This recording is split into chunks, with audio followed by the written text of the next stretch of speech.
Last night at approximately 10:22, officers received a call.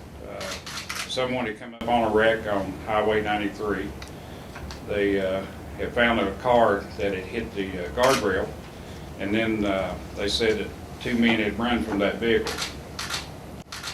Last night I thought at that particular time that the officers had pulled up and they just took off running, but apparently the witnesses pulled up, seen these people, and they just left when the officers pulled up.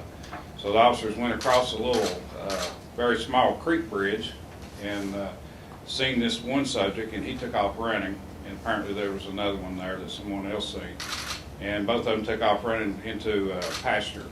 And that pasture ran along the creek bank.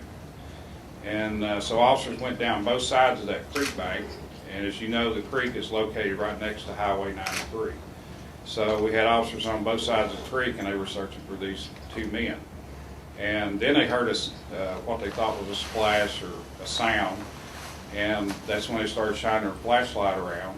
I know we had one officer there with the K9, and it all happened so fast he couldn't even release his K9.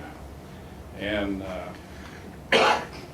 the suspect was he was down in the creek, next to the creek, and he rolled over from a small log that was there that he was trying to hide behind, and he fired two shots at the officers.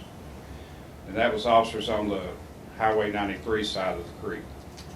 Then they returned fire, and as they returned fire, he's trying to shoot an officer just above him that was standing on a bank just a few feet above him. And the only thing that kept that officer from getting killed probably at that point was there was a barbed wire fence right on the edge of that creek bank, and he couldn't get over it. But he could look over it, and he seen his leg.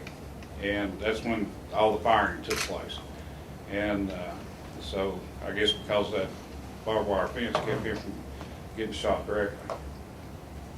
Of course, the suspect was dead at the scene, still had a gun in his hand. In fact, the gun was pointed upward toward the officer on the bank.